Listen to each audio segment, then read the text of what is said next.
É isso, estou aqui hoje, terceiro programa com Conversas da Alpendre, né? Antes era Papo de Alpendre, eu mudei o nome, virou Conversas de Alpendre, e aqui estou, terceiro convidado e segundo gaúcho, veja só. Estou realmente de mudança para Porto Alegre.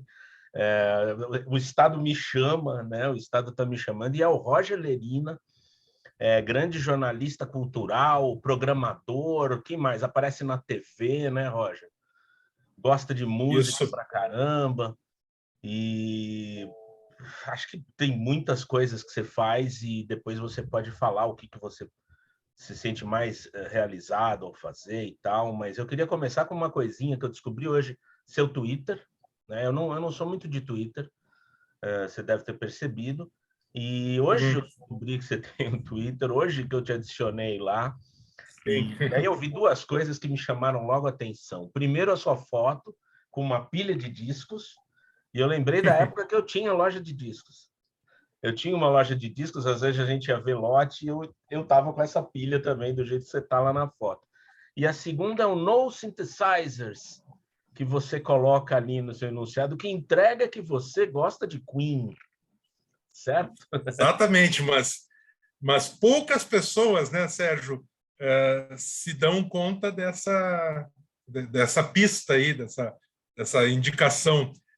Para te dizer a verdade, eu acho que você é a primeira pessoa que me falou, tirando um ou outro amigo mais próximo daqui, que também gosta muito do Queen, mas você é a primeira pessoa que faz essa observação. A maioria das pessoas nem entende o que quer dizer aquilo, Que né? barato. E para quem não sabe, né, vamos relembrar, né, Sérgio, no synthesizers era uma frase que o Queen colocava nos discos, né, nos primeiros discos.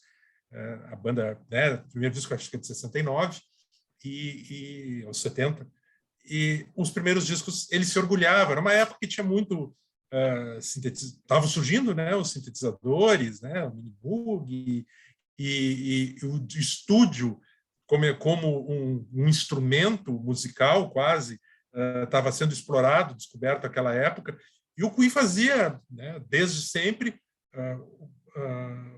grandes arranjos e musicais e combinações sonoras sofisticados, complicados mesmo, né, arranjos vocais e de guitarra sobrepostas, etc. Mas eles faziam questão de dizer que eles não usavam sintetizadores, que era tudo analógico, né? Elétrico, e que mesmo assim eles conseguiam um efeito, digamos, eletrônico, em algum sentido. Até o Então, The é Game, né? uma...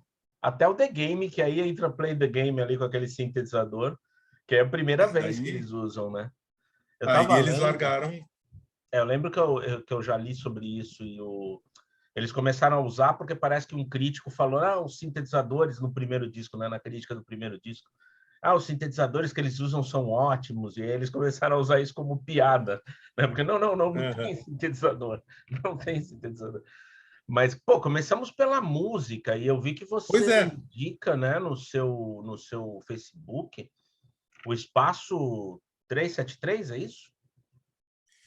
Por exemplo, é, uma, é um espetáculo que eu assisti ontem à noite, foi um concerto de lançamento, Sérgio, de uma big band, que é algo um Achei tanto demais. anacrônico, né? É, Hoje em dia, né? Uma big band de jazz no Brasil atualmente, né?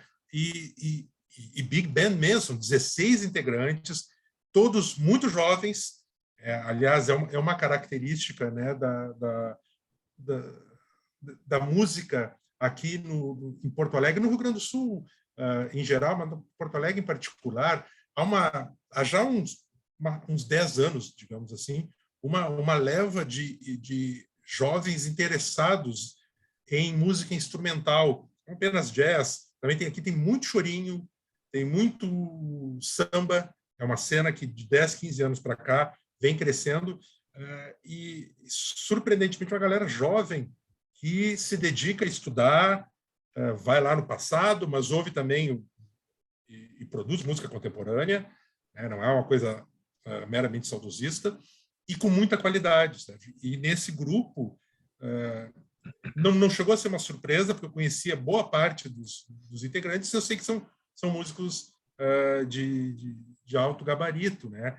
E nesse local, o Espaço 373, que é uma casa de shows aqui em Porto Alegre, bar, na verdade, bar com palco, mas que se dedica muito a shows, os donos são entusiastas da música, e que ficou, nesse período de pandemia, fechado praticamente. Pararam os shows, abria de vez em quando tinha aqueles momentos, né, que a pandemia dava uma recrudescida, mas efetivamente a programação ficou congelada, digamos assim, e agora voltou com a estreia desse grupo, que é interessante você ter citado isso, porque daí me ensejou o que eu falei já aqui, que é uma característica que eu particularmente acho muito interessante e que há 15 anos atrás, por exemplo, eu diria que isso não caracteriza Porto Alegre, a cena musical de Porto Alegre não se caracteriza por uma renovação, por exemplo, dos músicos, do interesse por jazz, por música instrumental, por samba, chorinho, etc. Havia sim quem tocava, mas era um pessoal mais velho.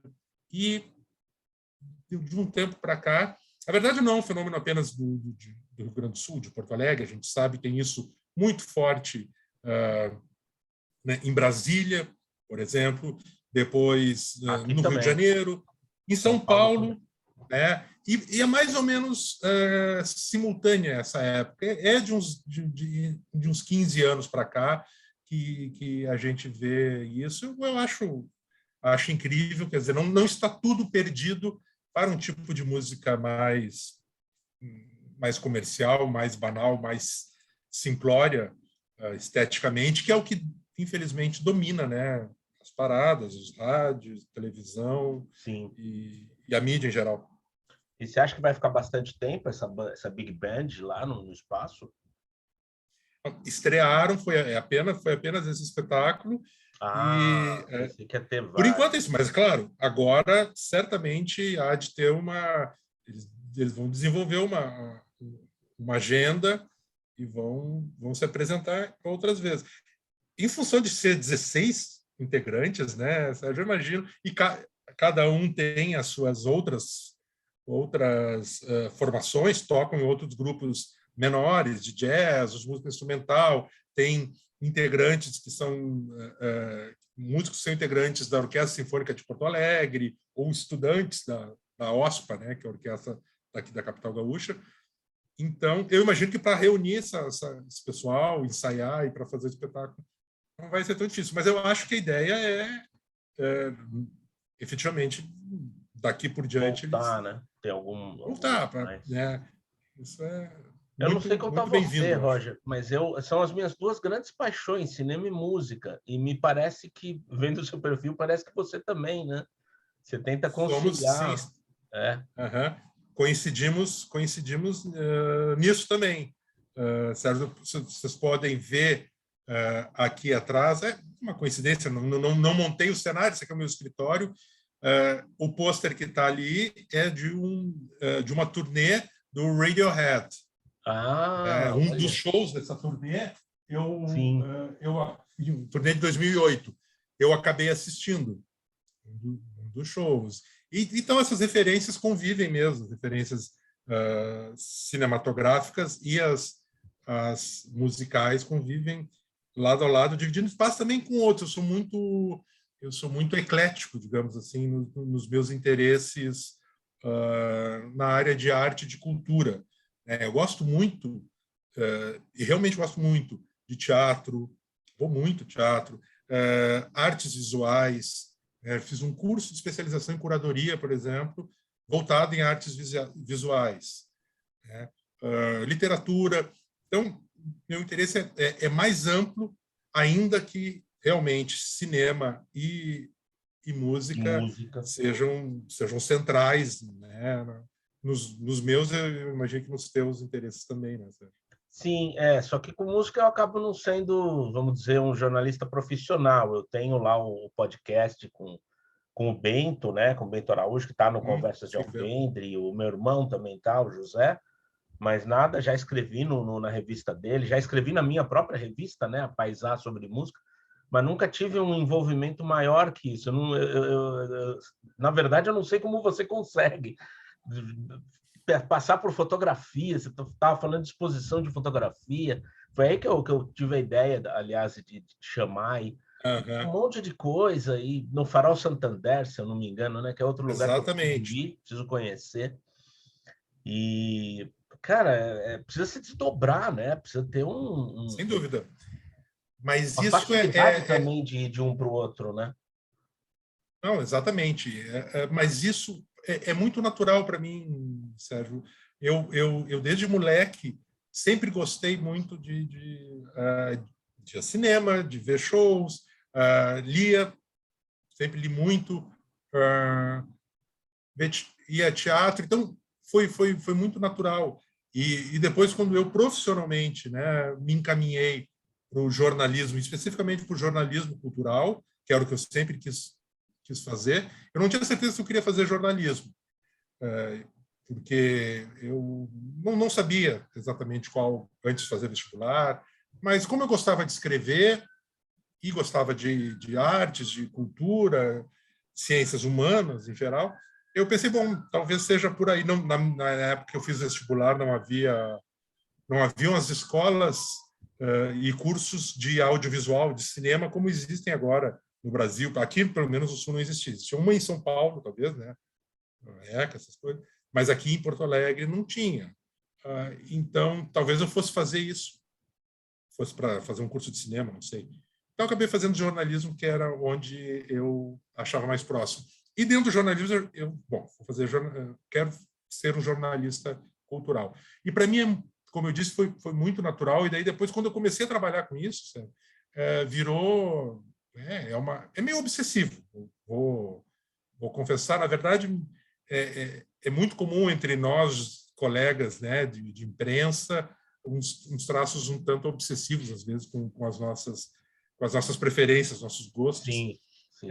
E aí eu acabo misturando a vida profissional com a vida, com o meu lazer, e trabalho daí no final das contas. Não sei se eu digo que trabalho, mas eu estou envolvido com esses temas o dia inteiro.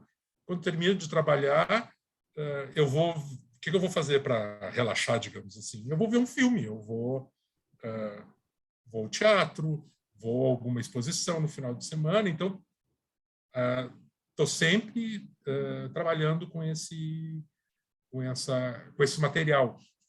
E eu trabalhei, né, a minha trajetória profissional muito marcada por uma passagem longa, de quase 20 anos, foram 19 anos, no Grupo RBS, que é um grupo de comunicação aqui do Rio Grande do Sul, do sul do Brasil, na verdade, que também estava em Santa Catarina, muito forte, um dos maiores do país, o maior da região sul. Eu trabalhei num jornal Zero Hora, que é o maior, ainda é o mais importante, ainda que os jornais hoje em dia não têm mais a mesma relevância, mas, bem, é ainda o jornal mais importante, né, aqui da região sul, e eu trabalhei durante 20 anos lá. E eu tinha uma coluna diária no caderno de variedades aqui, chamado Segundo Caderno, que vem no Globo, e era a contracapa desse caderno, uma página inteira, de segunda a sábado. O nome era Contracapa mesmo. Assim. E ali era um fait divers, uma mistura de assuntos. Originalmente tinha uma questão de comportamento, de noite, etc., que eu fui limando e deixando, né, quando eu assumi a coluna, mais para a arte e para a cultura. E ali eu fazia uma colagem do que a minha ideia era botar os interesses mais diversos da movimentação, da produção de arte e cultura no mundo inteiro, mas mais particularmente aqui, né, na região. Eu acho importante um jornal que é de uma determinada região né, dar uma atenção especial para a produção do que é feito aqui, né? Então, os artistas locais e a produção cultural sempre ganhou espaço nessa minha página. Então, durante 20 anos, eu acabei entrando em contato com muito muito de perto com músicos, diretores de cinema, atores, artistas visuais, gente de teatro, de dança, e estreitando relações mesmo, assim, com muitos deles, e tendo um trânsito grande entre eles. Isso se refletiu durante todo o meu trabalho, e agora, eu já saí de lá desde 2017, eu não faço mais parte do grupo, mas eu ainda, no meu trabalho, ainda esquizofrenicamente, eu faço de um tudo, assim. Quando começou o Matinal? Foi nessa época que começou? Foi um pouco depois. Foi assim, em 2017, eu saí lá do grupo RBS. Eles, como a maioria dos grupos de comunicação do Brasil, mesmo do mundo, né, a internet, outras questões, como a própria crise econômica, mas especialmente o crescimento da internet, e notadamente das redes sociais dos últimos anos, esvaziou, né, esses grupos financeiramente e mesmo de relevante importância social, repercussão na opinião pública. Bem, eles foram diminuindo e eu, nesse processo, acabei, né, sendo dispensado. E aí eu fiquei um tanto perdido, Sérgio, porque foram 19 anos, como eu disse. E eu trabalhava o dia inteiro lá, porque eu não fazia apenas a coluna. Eu já me tomava um bom tempo, mas como eu tinha uma vontade de produzir, então eu escrevia sobre cinema também, apesar de eu nem ter sido contratado para isso, eu fazia resenhas, críticas, entrevistas, música, bom, e esses outros temas todos que me interessam, né? Então, eu estava muito ligado a essa empresa. E eu fiquei meio perdido, né? Aí acabei fazendo um site meu próprio, com meu nome, para me manter, digamos, né? Já que eu não tinha arranjado imediatamente uma outra colocação, não sabia o que fazer, para me manter ativo, poder continuar escrevendo. Achei que ia ser algo provisório, mas acabou se estabelecendo. Isso foi em 2018, eu saí em 2017, setembro de 2017, e lá por março de 2018 coloquei o site no ar. E um ano depois, 2019, outros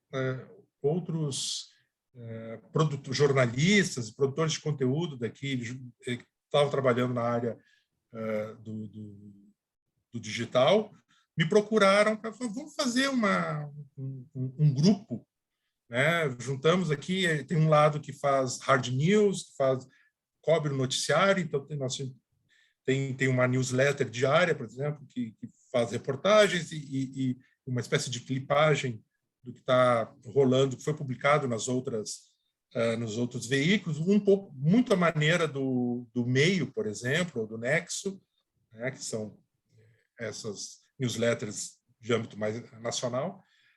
E ainda juntamos com um professor de literatura que é bastante conhecido aqui, o Luiz Augusto Fischer, foi meu professor também, uma pessoa e escritor bastante respeitado nacionalmente, inclusive, como um pesquisador e estudioso de literatura brasileira.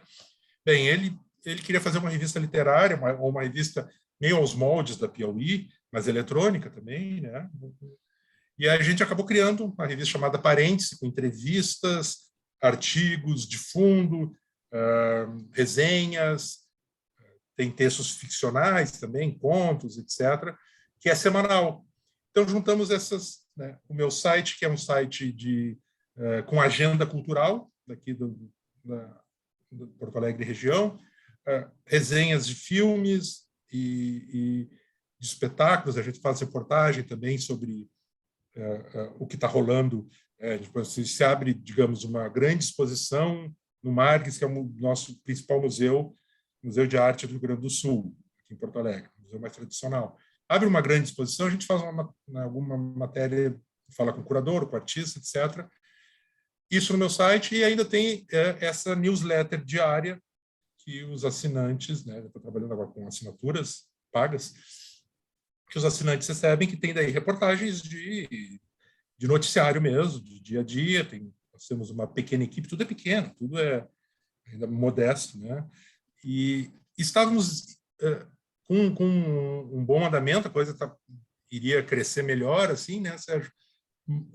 Lá em 2019, isso. Aí veio o que todos nós sabemos, né? A pandemia deu uma freada nos investimentos, tudo parou, né? Então agora nós estamos retomando gradativamente assim o crescimento desse grupo, né? Um grupo independente de jornalistas. Mas sabe o que me deu a impressão, Roger? Eu fico imaginando quando você saiu do Zero Hora, assim, você tinha aquela coluna diária, né? Acho que só domingo não circulava, você falou, né? Só segunda a sábado. Exatamente. E aí o leitor, tão acostumado a te ler ali, falei, e agora? Tô órfão, não tenho mais esse espaço. E aí você entra com o site, mas sempre me deu a impressão que muitos leitores do impresso não são os mesmos da internet, né? E me parece, é ridículo falar isso, não existe lado bom numa pandemia, mas me parece que na pandemia essa coisa meio que fundiu um pouco, né? Aquele leitor de impresso parece que foi para a leitura da internet, né? Muitos, pelo menos, né? Porque não queriam comprar jornal, não queriam sair de casa, não queriam pegar coisa física, né? Que podia estar com vírus. Na época a gente não sabia, né? Então me parece que houve uma... Me corrija, não sei se é isso. E aí nesse lado não teve uma recuperação por esse viés? Concordo plenamente contigo, Sérgio. Eu acho que havia uma postura mais refratária, renitente dos leitores habituais de jornal, especialmente o pessoal mais velho, né, com a internet. Eu também era assim, né, já é comum a gente ser um pouco desconfiado, né, com as novidades tecnológicas, às vezes. Bem, mas isso foi mudando muito pelo que você falou, mas também eu acho que contribuiu, e eu escuto muitos relatos assim, não apenas aqui em Porto Alegre, no Rio Grande do Sul, mas né, em outros lugares do país, é que como a qualidade desses veículos também caiu, o tamanho deles, a abrangência em alguns casos, muitos jornais fecharam, efetivamente, né? Jornais impressos se encerraram, outros migraram totalmente para o digital, e muitos fizeram esse movimento e não deram certo, por conta muito disso do que você falou. Os leitores mais antigos gostam do jornal, mas eu acho que aí a pandemia acabou acelerando essa inevitabilidade de, por um lado, poxa, não dá para ficar negando, né? Entrou na vida das pessoas, está cada vez mais, a gente vê os pais da gente, mesmo os avós.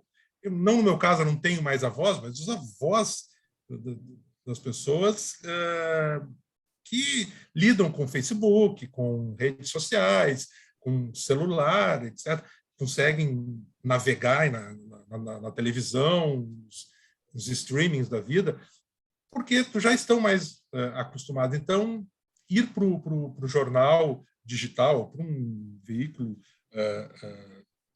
virtual, já não é mais algo tão esquisito e tão antipático como era para muita gente antes. Mas eu acho que tem uma dose também das pessoas dizerem, nossa, o jornal agora... Eu me lembro que o jornal tinha essa espessura. Agora o jornal porque não tem mais anunciante, né? O jornal está bem fininho, tá curtinho, está fininho. Mas do tamanho Zero menor. Hora, voltando, Zero Hora tinha o segundo caderno, era um caderno. Olha, 4 páginas, aí tem horóscopo, tem quadrinhos, aí tem 1,5 página de a capa e mais algum espaço lá dentro para fazer alguma matéria, né, algum texto sobre qualquer assunto. Então, a gente vê que, efetivamente, a coisa está mudando. E, obviamente, a internet uma ótima alternativa, né? Apesar de todas as questões que a gente possa botar, reparos aí. E me dá a impressão também que o nível do jornalismo também caiu, né, bastante, assim, porque justamente o que se tentou fazer nos jornais impressos, imitar um pouco a internet, né, imitar aquela agilidade da internet e tal, e acho que o jornal impresso tinha que ir para o outro lado, justamente, né, aprofundar na reflexão e tentar uma outra... E você vai imitar a internet, não dá primeiro, né, para imitar a internet, não tem como, e depois fica uma coisa meio boba ali, não sei. Isso me deu a Eu acho, impressão bastante. eu concordo também contigo nesse ponto. Eu sempre achei, para mim é evidente isso que você falou, Sérgio. O lugar o espaço e o, né, o desenvolvimento que pode ter a mídia impressa, jornal, revista, é para o lado da reflexão, é o jeito, porque tem gente que gosta disso ainda, claro, não é mais aquele público que esses jornais, esses veículos estavam acostumados, né, com tiragem de 250 mil exemplares, revistas que tiravam 500 mil exemplares, revistas semanais, não existe mais, não vai existir, mas vai existir ainda aquele público, né, é um pouco mais de nicho, mas que quer uma reflexão, quer um texto mais opinativo, que seja, reportagens mais longas, não vão ler na internet, e o computador, às vezes, para muita gente, isso também está mudando, mas ainda os textos mais longos na internet encontram mais resistência, as pessoas não avançam muito, né, de uma tela de um texto. Então, no papel, isso tem outra vida e outra atratividade. Não, os veículos insistem até hoje, a maioria, em querer correr atrás da internet, o que é maluco, né? Porque o negócio está impresso, já está morto, já está, enquanto, do ponto de vista de dinamismo, de acompanhamento de alguma notícia, não faz sentido nenhum enquanto a internet, e é por isso que o rádio, correndo por fora, resiste, não morre nunca, é por conta desse dinamismo, né, que o jornal e a revista não têm por que querer concorrer com isso. E tem uma coisa também, às vezes, se tem medo de colocar muito texto, coloca uma página com uma diagramação legal para atrair o leitor, com algumas fotos, uns gráficos legais, que são coisas que na internet, às vezes, são prejudicadas, principalmente para quem vê no celular, né? Você está ali descendo a página, você vê um monte de mensagem de patrocinador, assim, isso às vezes é necessário para o site, mas prejudica às vezes a leitura. E no impresso você não tem esse problema. Então no impresso você vai e coloca, ajeita de lá tudo direitinho, o comercial ali num lado. Então eu realmente não entendo por quê. Agora eu queria te contar um negócio. Você sabe que eu comecei a receber a newsletter da Matinal e eu não lembro em que momento, eu não lembro se eu assinei em alguma hora. Aí eu comecei, matinal? O que é isso, matinal? Aí eu sou meio desligado, né? Eu não sei se eu conversei com você sobre o matinal, você me falou em algum momento, e aí eu assinei. Aí eu comecei a assinar, aí eu falei, qualquer hora eu deleto isso aí. Aí eu comecei a ler aos poucos, principalmente na pandemia. Quando surgiu a pandemia, eu comecei a ler e vi que o posicionamento político era legal deles. Assim, eu falei, deixa eu entender o que é esse matinal. Aí comecei a ver, é do Rio Grande do Sul. Eu comecei a sacar. Não acredito! Porque coisa via... totalmente desligada, totalmente desligado, assim. Aí isso foi em 2020, acho, começo de 2020, quando surgiu a pandemia. Aí o Roger Lerina escreve aqui, aí comecei a deixar, os e-mails vinham, tô seguindo agora, eu leio, né? Mas é curioso. Que legal, Sérgio. Mas para você ver, há efetivamente uma conspiração kármica aí para você vir para cá, né? Tem. Imagina. Incrível. Você receber, porque efetivamente a pessoa tem que... No começo não precisa, a assinatura não era paga, era gratuita, mas agora é paga. Bom, mas mesmo quando era gratuita, a pessoa tinha que se inscrever para pedir, eu quero receber. E você não lembra como caiu, de repente alguém presenteou Você realmente com não essa lembro. assinatura? E foi antes de eu conhecer a Carla. Pois eu conheci a Carla e eu até comentei com ela. Eu estou lendo esse matinal, eu descobri que é daí. Aí ela me falou, não, é daí, não sei o que. É daqui, não sei. É uma Coisa dessas boa. coincidências. Agora, Roger, vamos falar um pouquinho da cena cultural de Porto Alegre, que é uma coisa que eu me surpreendi. Eu tive aí em 2011, acho, no Cine Esquema Novo, faz tempo já. E aí eu fiquei todos esses anos sem passar por Porto Alegre, sem entrar em Porto Alegre, fui só no aeroporto para ir para Gramado e fui direto para Gramado. Depois na volta também, não passei por Porto Alegre. E em 2019 surgiu duas oportunidades de eu ir para Porto Alegre. Uma nesse evento do Frodon, aquele evento da crítica, tal, com a Bracine e a Sears juntas, e depois na Socine, que foi no mesmo ano, e aí eu pude ir até o voo, mudaram o voo de dia, eu perdi um monte de mesa que eu queria ver, fiquei muito bravo. Mas, enfim, Poxa. fui para Porto Alegre, pude conhecer uma churrascaria maravilhosa e andei pela cidade, um pouco ali pelo centro, né, que eu fiquei hospedado ali, e vi como me deu a impressão. É claro que São Paulo tem um poderio cultural que é difícil de bater, mas me deu a impressão que Porto Alegre, por ser menor, tem opções culturais mais interessantes, mais acessíveis, que a gente descobre mais facilmente. Né? Me pareceu uma cidade mais cultural do que São Paulo. Não estou dizendo que tem mais cultura aqui em São Paulo, porque São Paulo Sim, é sim. enorme, tem de tudo, mas em São Paulo as coisas se escondem. Né? Em Porto Alegre parece que as coisas são mais vistas, a gente tem como acessar mais facilmente, ficar sabendo e encontrar as pessoas que vão te indicar outras coisas. Não sei se é impressão minha, se isso é um pouco dessa coisa da fronteira, né, de ser um estado mais ao sul, de pegar alguma influência da Argentina, do Uruguai. Não sei, fala um pouquinho sobre isso, que eu queria ouvir você sobre isso um pouco.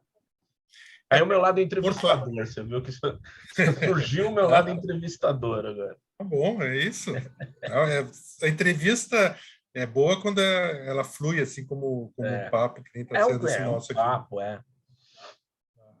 Mas, Sérgio, é curioso mesmo. Em alguns aspectos eu concordo com você, em outros não necessariamente, não muito. A gente tem assim uma cena cultural, tanto de produção quanto de consumo, bastante interessante, forte aqui. Mas talvez por conta de ser uma cidade muito menor do que São Paulo, ainda que seja uma cidade grande, com aspectos metropolitanos, e aqui na região sul tem um destaque cultural, político, econômico, etc. A Porto Alegre ainda é uma cidade pequena, e aí eu acho que o que acontece muito é que as manifestações culturais e os aparelhos culturais, por exemplo, são em menor número, mas acabam se articulando mais, ou há um trânsito melhor desse público, e não necessariamente isso é bom também, porque há uma concentração, por exemplo, em uma determinada região, uma região mais central aqui de Porto Alegre. Isso costuma acontecer, né, nas cidades, especialmente do Brasil, os teatros, museus, cinemas acabam se concentrando em regiões mais ricas e especialmente regiões mais centrais. E as periferias carecem disso. Então não há uma descentralização, digamos assim, das opções culturais. Então, a gente tem a impressão, né, porque está frequentando, né, uma determinada região, e ali é muito mais intenso. E aí, por exemplo, em São Paulo, isso funciona positivamente no sentido de que as pessoas que consomem, que gostam de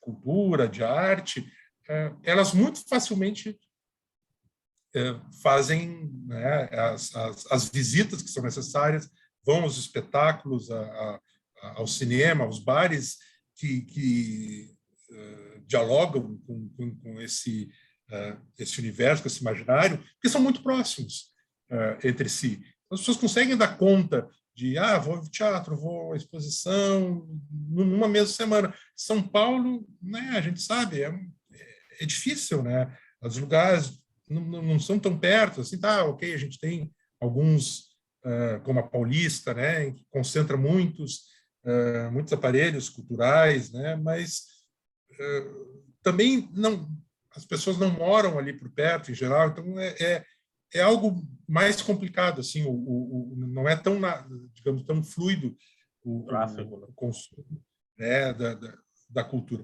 E aí Porto Alegre tem uma outra questão curiosa também, daí, do ponto de vista do caráter, da personalidade cultural, digamos assim, da cidade, que a gente está a meio caminho, né, está distante da centralidade de Rio e São Paulo.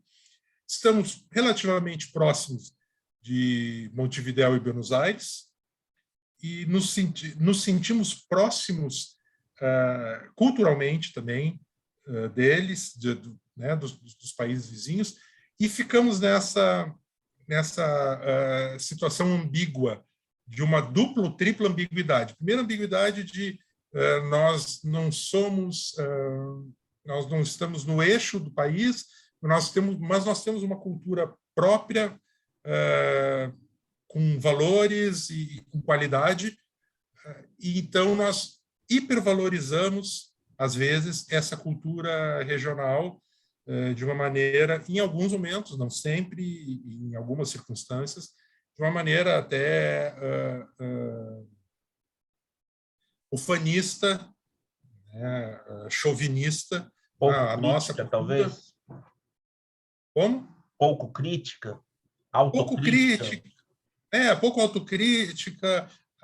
Na verdade, não é uma exclusividade apenas aqui né, do Rio Grande do Sul ou de Porto Alegre. A gente pode ver isso, por exemplo, numa outra medida, mas muito similarmente, digamos, no Recife, que é uma cultura riquíssima, e como está distante, se sente autóctone. Então, a gente fica assim, algo, e é um provincianismo também, porque nos sentimos ao mesmo tempo que achamos que a nossa cultura é robusta e que não precisamos que nos imponham de Rio, São Paulo, qualquer que seja a metrópole, parâmetros culturais, nós ainda alimentamos também uma inveja, um provincianismo com Rio e São Paulo. Ficamos nessa dicotomia. Ao mesmo tempo que somos muito brasileiros, quando nos convém, para nos antagonizarmos, digamos, com outras regiões, principalmente com Rio e São Paulo, novamente, né, por conta da centralidade dessas metrópoles, nós nos sentimos muito argentinos. Não, nós somos mais parecidos com os portenhos, os argentinos, com os uruguaios, o que é só meia verdade, né? A gente realmente tem muitas semelhanças, mas a gente é muito brasileiro. Então, às vezes, essas ambiguidades ou inconstâncias nos definem também culturalmente, e para o bem ou para o mal, dão um caráter aqui para o que a gente produz artisticamente, mesmo que isso não seja consciente, não esteja explicitado na produção cultural, não seja o tema, isso perpassa, né? As facilidades e dificuldades, ou as idiosincrasias, para o bem ou para o mal, do fato de sermos. Nós não somos uma cidade pequena, efetivamente, não somos uma cidade do interior, não somos, mas também nós não somos uma metrópole, uma capital, né, como Rio, São Paulo ou Buenos Aires. Então, é sempre um meio caminho. Isso dá uma cara, para o bem e para o mal. Né? Eu adoro Porto Alegre, Roger, cada vez mais. E assim, o fato de ser mais é engraçado isso, né? Eu falo para ela, é muito engraçado, porque é mais perto ir para Montevidéu do que ir para São Paulo. E eu estou indo, muitas vezes, às vezes eu vou de carro, né? Porque eu estou levando as coisas. E no avião você vai levar não dá, não tem como, te cobram, nossa. E aí eu tô indo de carro, eu alugo, eu não tenho carro, mas eu alugo o carro para ir para Porto Alegre e levar algumas coisas. E aí depois, Porto Alegre é longe, demora 15 horas e tal, se for com calma. E Montevidéu está muito mais perto, acho que em 10 horas a gente chega indo com calma também, e ainda passa por, Exatamente. né, passa por algumas praias lindas ali, Punta Barrena, que é linda, nossa, umas coisas absurdas ali. Então E eu passa por gosto muito. estradas, e no Uruguai as estradas são, em geral, ótimas, principalmente nessa Não, parte que é da costa atlântica, né? No interior do Uruguai, não, aí já não tanto. Mas eles, mesmo no interior, as estradas são ótimas. Então, você vai muito mais rápido, inclusive, daí, por conta disso, né? Então, é uma delícia realmente fazer, ir até lá. Mas aí tem, de novo, aquelas questões de crise, né? É uma crise, no final das contas, os três países, mas eu acho que tem mais a ver com talvez uma crise geral aqui no Brasil. Os voos, por exemplo, que tinham de Porto Alegre a Buenos Aires, Porto Alegre a Montevidéu, sumiram, acabaram, as empresas não faziam mais voo direto. Agora é que estão retomando. Então você que tinha que loucura. ir, é um troço maluco, você tinha que ir para São Paulo para ir para Buenos Aires, Nossa, porque daí pegava, não faz sentido nenhum, né? Então não, alguém de não. Porto Alegre vai a São Paulo, porque não tem voo direto. Daí pega um voo, né, a Guarulhos ou Congonhas e vai para Buenos Aires, ou vai para Montevidéu, ou então vai a Buenos Aires para ir a Montevidéu. Agora, como eu disse, estão voltando esses voos que antes eram frequentes, né? Questão de crise, né? Mas isso também é uma derivação que não tem nada a ver com É, cultura, muita. é que é muito mais caro, mas por isso que eu gosto mais de ir de carro, assim, você sente o... É que é ruim, não dá, né, para ficar nisso a vida toda, mas você sente o Não. trajeto, você sente a distância. Mas, Roger, falando agora de cinema, que é o que mais nos une no caso, né, e é o Uhum. assunto principal do canal aqui, eu lembro de uma frase, de uma ideia, eu não lembro como é que é exatamente a frase, mas a ideia do Henri Langlois, o grande programador, e era crítico também, que ele Uhum. falava, como programador, não, como crítico, eu não abro mão da minha subjetividade. Quer dizer, eu posso rejeitar os filmes que eu acho que devem ser rejeitados. Mas como programador, eu não abro mão de filme algum. Ele fez isso em resposta ao Hans Richter, que falou: pô, mas você quer programar meu filme e você falou mal do meu filme num texto? Aí ele falou: mas é isso. Ele falou: seu filme é importante. Eu não gosto, falei mal, mas eu acho ele importante dentro dessa retrospectiva que eu quero fazer. E aí minha Uhum. pergunta: você está programando, né, o antigo Guion, né, que agora é Gran Café, né? Exato. E você teve algum filme que você programou porque você achava que tinha que ser visto, mas você não gosta? Confessa aí. Vou confessar, né? A minha experiência, eu estou muito feliz, Sérgio, com essa nova atividade para mim, apesar de, né, ligado, como a gente já falou aqui, desde sempre com cinema, com audiovisual, mas eu nunca tinha feito programação, né, de alguma sala, com alguma curadoria nesse sentido. E esse convite, para mim, foi uma grande alegria, e tentar fazer, né, dar seguimento ao legado do Guion, que durante 26 anos, aqui em Porto Alegre, trouxe filmes de cinematografias mais raras, que não estão tão comuns, voltados. Mas eu ouvi, estava ouvindo tudo. Estava ouvindo. Então, o Guion, durante, né, 26 anos, trazendo filmes, cinematografias distantes, que não chegam normalmente nas telas, filmes mais empenhados, independentes, de arte mesmo, alguns filmes brasileiros. Bem, então, foi um desafio, mas é muito recente para mim. E a gente voltou às atividades ali, a começar, na verdade, Final do ano, o né? Cine Gran Café, no final do ano, no final de novembro. acho que foi 25 de novembro, a primeira semana. E nós começamos já muito bem, porque, coincidentemente, por felicidade, era ao mesmo tempo do que estava sendo exibido, ia começar no Brasil inteiro, o Festival Varilux de cinema francês, festival tradicional, 15 anos, eu acho, passando filmes contemporâneos franceses, né, lançamentos, filmes inéditos no Brasil. Né? E aí, bom, começamos já com uma das salas, são 3 salas que temos lá, e então já começamos com esses filmes.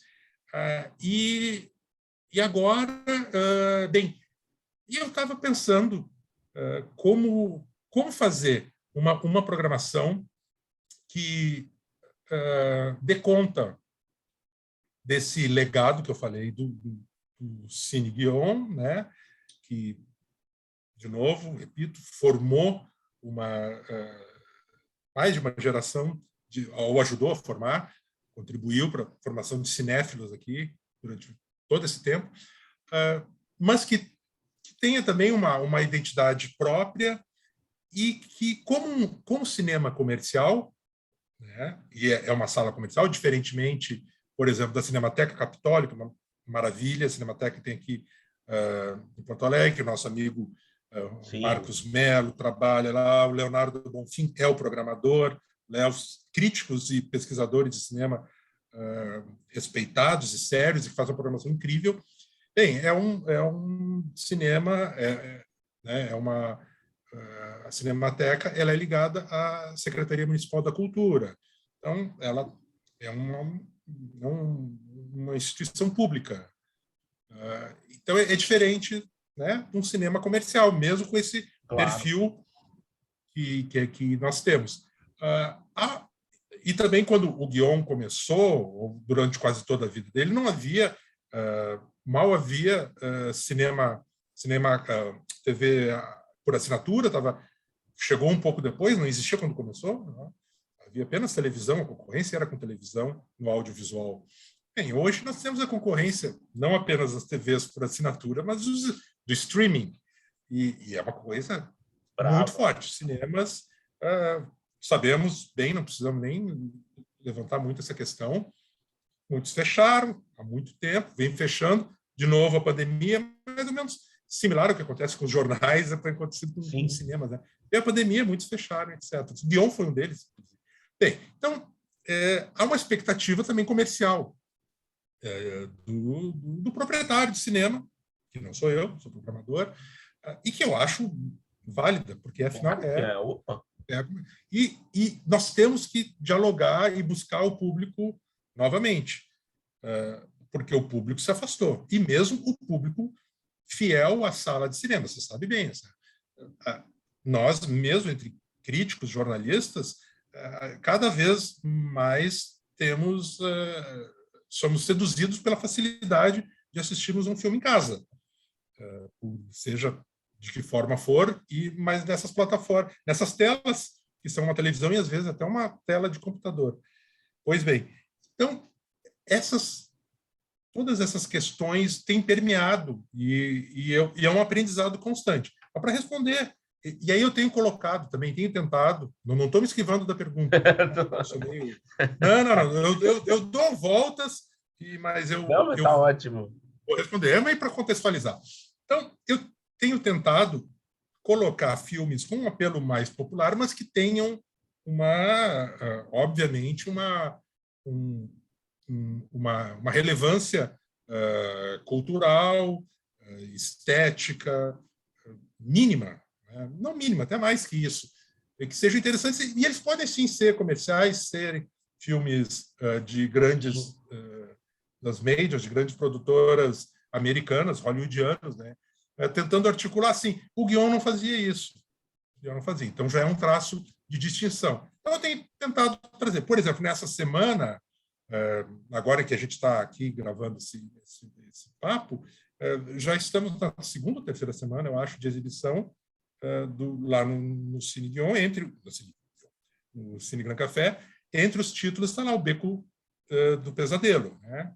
É um filme que está concorrendo, tem uma dúzia de indicações ao Oscar, é uma superprodução do Guillermo del Toro, com atores hollywoodianos, Kate Blanchett, Bradley Cooper, filme comercial. Então, ao mesmo tempo que temos Mães Paralelas, do Pedro Almodóvar, estávamos com Eu Não Choro, que é um filme polonês, estamos com esse filme A Felicidade das Pequenas Coisas, que é do um Butão, filme né? Butão, que acabou indo para a final do Oscar. Então, o mix tem sido assim, temos Spencer, né, o filme do Pablo Larraín, que também é uma produção mais comercial, digamos assim, indicada ao Oscar. Bem, mas um filme que nós, por exemplo, no começo tentamos, eu não gostei do filme, mas programei porque achei que poderia atrair um outro público para o cinema, um público mais jovem. A gente está com um público mais maduro, queremos atrair um público mais jovem. Eu não gostei do filme e não teve uma boa resposta também lá, apesar de ter tido outro lugar. Matrix Resurrections. Esse novo modelo. Por quê? Na argumentação, eu levei em consideração, tivemos a oportunidade com a distribuidora, né, de exibir o filme e ponderamos, olha, esse filme talvez, eu nem tinha visto ainda o filme, quando depois eu vi, realmente não era bom, não gostei pelo menos. Também não gosto. Pois é, eu não gosto, aliás, não gosto nem do primeiro, diga-se de passagem. O primeiro mas eu gosto, reconheço. Mas acho que só do primeiro eu gosto. Mas eu não gosto, rapaz. Inclusive, na época, eu escrevi aquelas coisas que fazendo mais um desvio, que a gente faz, às vezes, em jornal, né? Que é o gostei e não gostei, 2 textos, né? De 2 críticos, jornalistas. Então, tinha um colega que tinha adorado o filme e eu tinha achado uma bobagem, como eu acho até hoje. Não acho mais tão bobagem, assim, como eu achava, mas é que realmente havia uma expectativa muito grande e me incomodava muito as hiperinterpretações a respeito do que está ali, que é Bom, isso é outra discussão. Mas eu reconheço, e aí vai bem ao encontro da frase do Langlois, eu reconheço que esse primeiro Matrix e a fortuna crítica, digamos assim, que surgiu a partir desse filme, livros e um universo que é interessante. Por mais que eu não concorde, não é apenas um universo, ou as ideias a respeito desse filme não são apenas a mitologia que se faz, por exemplo, em torno dos heróis Marvel, o universo Marvel, digamos assim, quadrinhos, etc., e que é uma produção cultural robusta, gigantesca, óbvio, mas com, a meu ver, uma qualidade artística, estética e de reflexão rasa. Quantidade enorme, qualidade disso não.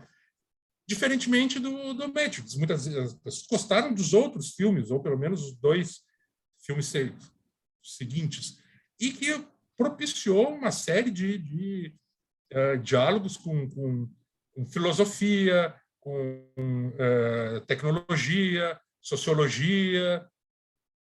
Isso tem um mérito. E pensei, toda essa reflexão, né, trololó, para justificar por que eu vou colocar num cinema em que a gente fica passando, sabe, filme A Mulher que Fugiu, o novo aqui, né, do Hong Sang-soo, ou A Roda do Destino, do Hirokazu, filmes japoneses, sul-coreanos.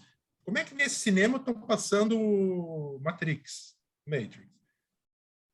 Por conta, né, dessas questões. A gente tenta fazer esses diálogos e não, digamos, chocar o público que vai lá ver o filme norueguês, mas atrair um outro público mais jovem, que seja, um público mais aficionado de um cinema comercial.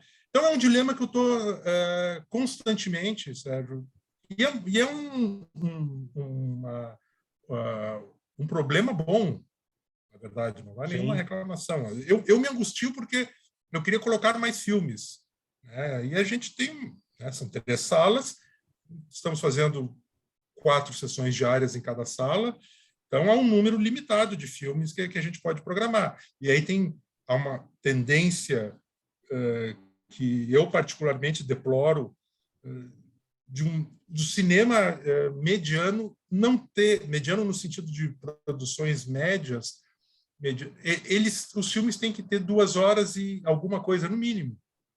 E aí, gente, filmes com 2 horas e meia, 3 horas, e você vê o filme. E você vê, não precisa ter as 3 horas. Você vê um filme como Drive My Car, que tem 3 horas, eu não sei se você já viu, cada minuto daquelas 3 horas é necessário, digamos assim. E ele poderia ter mais 1 hora, porque ele passa... Eu adorei, não sei o que você achou do filme. Eu gosto, mas eu não adoro tanto, não, mas eu gosto. Mas eu acho que tem que ter 3 horas também. Eu acho até que os 40 minutos iniciais do Drive My Car, que é a parte que eu não gosto tanto, eu acho necessárias para depois entrar na parte que o filme cresce, né? É necessário aquele... Tem muitos clichês ali no começo, já me incomodou um pouco. Mas depois aquilo é necessário. Tem até as cenas de sexo ali que parecem, né, de cine privê que a gente vê na Bandeirantes. Mas depois, que é uma constante no cinema japonês, né? Eles têm muitos filmes com cenas de sexo, assim, eles não se preocupam muito em fugir do óbvio, né? Pelo menos no cinema contemporâneo. Mas eu acho necessários esses 40 minutos para chegar no depois, né? Na hora que a vida do diretor lá de teatro vai modificar totalmente. Tem alguma possibilidade de programar o Drive My Car lá? Eu acho que ele vai para a MUBI, né? É porque eu não sei. Eu acho que ele vai para o MUBI, mas e eu não sei nem se ele tem distribuidor no Brasil já. Eu acho que foi só a MUBI que comprou. Eu acho.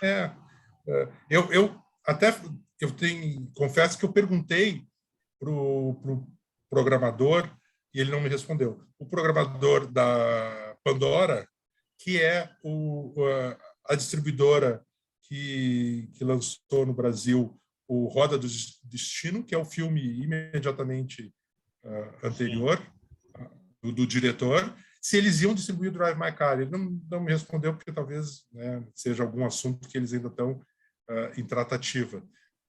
Mas seria ótimo que eu acho que esse negócio de ter 3 horas também deixa as pessoas com o pé atrás, né?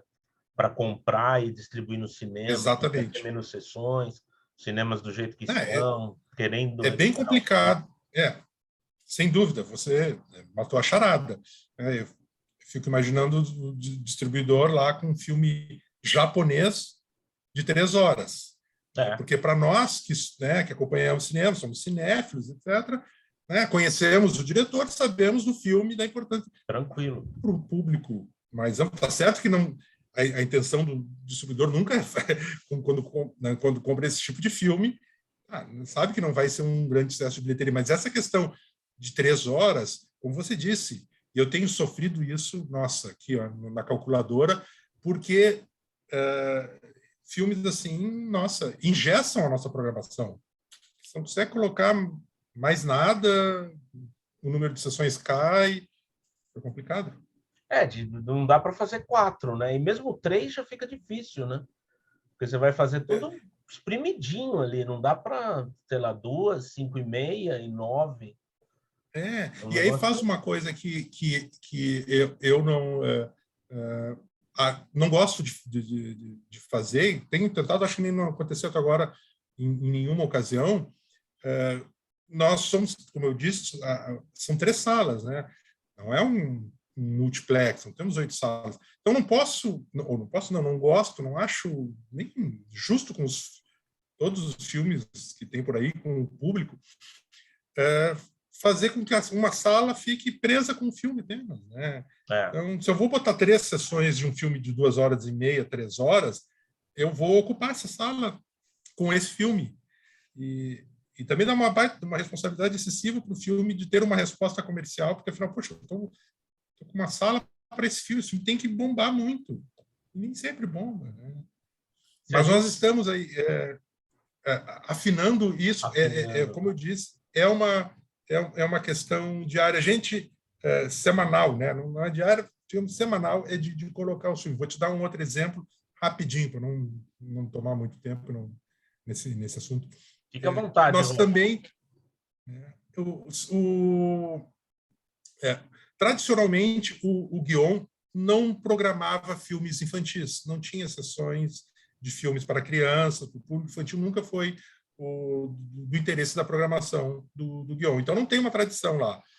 E nós pensando, poxa, vamos, né? E ainda mais se nós estamos abrindo agora, no final de novembro, como eu disse, temos as férias escolares. E aí nós, poxa, Turma da Mônica está chegando aí, que é uma graça de filme, o filme anterior, o primeiro, né, o Laços, é um filme bonito, simpático. O Lições é mais bem feito ainda, né, que é o segundo filme, eu já tinha visto. E eu disse, não, vamos colocar. E conseguimos, botamos 2 sessões. Tá? O filme teve uma resposta muito baixa. Ah, que pena. Apesar de ter... Foi uma pena. Apesar de outros cinemas aqui em Porto Alegre terem feito uma boa bilheteria. Muito porque não tem tradição, mas daí também a gente começou a nos darmos conta de que salas que exibiam esse filme, por exemplo, salas que são de shopping, os pais é muito mais simples. Nós não somos num shopping, já está num centro comercial até, mas não tem, lá. não é um shopping. Você conheceu. Então, para o pai ou para a mãe, né, que levam, é talvez melhor levar para o shopping, porque daí já fica já mata um sábado inteiro, digamos, um dia inteiro, porque daí depois vai para o lanche, para a praça de alimentação, vai brincar em alguma outra coisa, quando vê já ocupou, que nós não temos, nós não oferecemos todas essas oportunidades, né? Então, aprendemos, né? Fizemos, olha, acho que não dá, vai ser difícil, lamentavelmente, porque tem muitos filmes infantis que são muito bons também, que eu gostaria de poder programar, assim. Os filmes do Miyazaki, mas eu não sei se a gente vai conseguir. Os filmes lá do estúdio Ghibli, tem muita coisa legal. Muita coisa. Pois é, um Miyazaki. Talvez um Miyazaki, porque no final das contas também o público não é daí adulto também, né? Porque muito adulto para ver. Vamos ver, vamos testando. A gente vai fazendo isso. Beleza, Roger. Acho que a gente está encerrando, estamos chegando perto, né? 1 hora mais ou menos de papo, mas eu não podia deixar de fazer uma pergunta, porque eu sei que você curte também o cinema clássico americano. E aí eu queria saber se você é do time do John Ford ou do time do Howard Hawks. Essa questão... Você tem que escolher só um. Eu adoro os dois também, mas eu escolho também adoro. Isso, mas essa questão divide a crítica há décadas, né? Décadas, é um clássico. Né? É um clássico da polarização cinematográfica. Tipo, é uma polarização que não faz mal a ninguém, pelo menos. Né? Não, é exato. Essa polarização. Lenin ou Trotsky, né? Por aí. Realmente é difícil, mas é que, nossa, John Ford, Rastros de Ódio, por exemplo, é um negócio de outro mundo, assim, para mim, em termos... Jogaremos no mesmo time. Jogamos no mesmo time, então? Jogamos no mesmo time. O Rastros de Ódio assim, Rastros de Ódio são vários, não vou dizer que é o melhor, mas é uma perfeição narrativa, Sim. É um estado de arte assim da narração clássica, cinema tradicional. Facínora também, né? O Homem que Matou o Facínora. O Homem que Matou o Facínora. Um absurdo de filme. Eu acabei com os 2 diretores, mas assim, por conta da quantidade do número e qualidade dos westerns que o John Ford dirigiu, eu acabo tendendo nessa disputa a votar nele. Eu fiz eu me lembro há muito tempo atrás, no meu TCC de formação de jornalismo, eu fiz sobre Imperdoáveis, do Clint Eastwood. E para fazer esse TCC, esse trabalho, essa monografia, eu conto recorro toda a história do western, até chegar lá para tentar embasar a minha argumentação de que o western Imperdoáveis, o western definitivo, no sentido de que é impossível. Eu afirmo isso, mas sabendo que não é maravilhoso.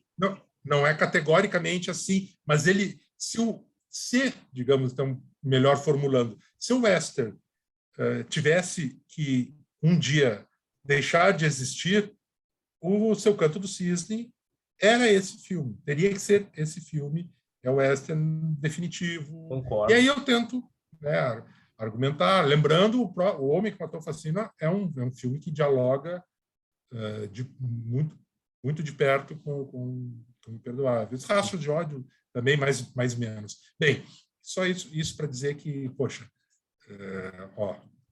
John Ford, agora aqui. Esse coração fruta, é um coração, parece uma fruta. Né? Não, isso é um negócio muito é uma legal. Fruta mesmo. Não, é um coração. Sabe o que é esse aqui? Coração? Tá. Olha só que coisa bacana. Brindes e aquelas coisas de jornalista. Para quem está nos assistindo, não sabe, o nome disso é toco. Toco de jornalista é quando, né, você ganha um brinde, né? Às vezes são presentes caros e aí já a coisa já vai para um outro lado que parece, né, cooptação, né? Sempre a intenção é agradar, obviamente, o jornalista, crítico, etc., para ser mais, pelo menos ter um olhar mais benevolente para o disco, para o filme, né, para a obra que está sendo divulgada. Então, as empresas fazem. Bem, isso aqui é ação livre, fazendo propaganda ação livre, né? Num disco do Zé Cabaleiro, Meu Coração, isso aqui é para desestressar, e realmente tem utilidade, já está todo gasto. Que legal! Ele funciona, bom isso. Fica aqui assim, é bom, né? Você fica fazendo um exercício. Então, é um toco muito útil. Obrigado, Som Livre. Mas isso é de muito tempo atrás, né? Zé Cabaleiro, eu nem sei se ele tem lançado discos, mas tinha uma época que ele lançava bastante, né? Um por ano, ano sim, ano não. E agora acho que lança até mais, na verdade. Eu acho que ele lança, só que ele tem gravadora própria, ele tem selo e lança outros artistas. Então ele está lançando, toda hora tem um disco novo do Zé Cabaleiro, porque é ele que lança. Ele fez a trilha para o filme de um amigo meu, é uma trilha bacana. O Joel Yamagi. Ô, Roger, alguma coisa mais que você queira dizer para encerrar o papo? Algum recado, alguma indicação? Fica à vontade aí. Eu acho que, poxa, o papo foi ótimo e longo. Vai rápido, né? E passou rápido, né? Passa rápido. É um drive my car, né? Valeu cada minuto aqui, pelo menos para mim, né? Conversar contigo. Espero que para quem esteja nos assistindo também não tenha se aborrecido. O recado, ou a palavra final, poderia dizer, é repartir aqui com quem está vendo a gente, o que eu já tinha te dito antes de começarmos a gravar, né? Que tu, no caso, é muito bem-vindo aqui no Sul. Muito obrigado. E que vai ser uma alegria te ter aqui presente conosco em breve, e que aí nós vamos te acompanhar em algumas incursões aí pela cena cultural daqui da cidade. Tem muita coisa bacana, realmente, sem dúvida. Bacana acho mesmo. Que tu vai curtir bastante. Valeu mesmo. E muito obrigado por ter participado. Poxa, né? E ter sido terceiro, é uma honra, né? Você abriu com a queridíssima e uma sumidade, né? No assunto que ela se debruçou, Laura Cânia, professora aqui do Sul.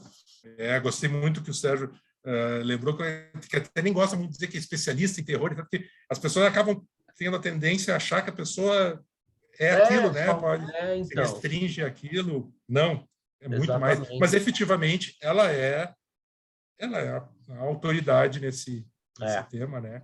Então, tô Estou super honrado de estar nesse começo aí. Já está convidado para dessas voltar. Quando quiser, aí você Bom, pode ir. Ô, Sérgio, quero conversar com você lá de novo. Pode vir, tá? O Alpendre ótimo. está aberto. O Alpendre é aberto, mas está É aberto aberto. para quem quiser ir. Beleza. Você, sem Tá dúvida. bom. Vamos deixar outros e outras ocuparem o Alpendre, e aí depois eu volto aí. Isso, exatamente. Outra rodada Volte de sim. papo. Volte sim. Até mais, então, Roger. Brigadão, valeu mesmo. E até a próxima. Até mais. Inclusive aí Obrigado. em Porto Alegre, quando eu estiver aí. Sim, Até aí mais. presencialmente. Tchau.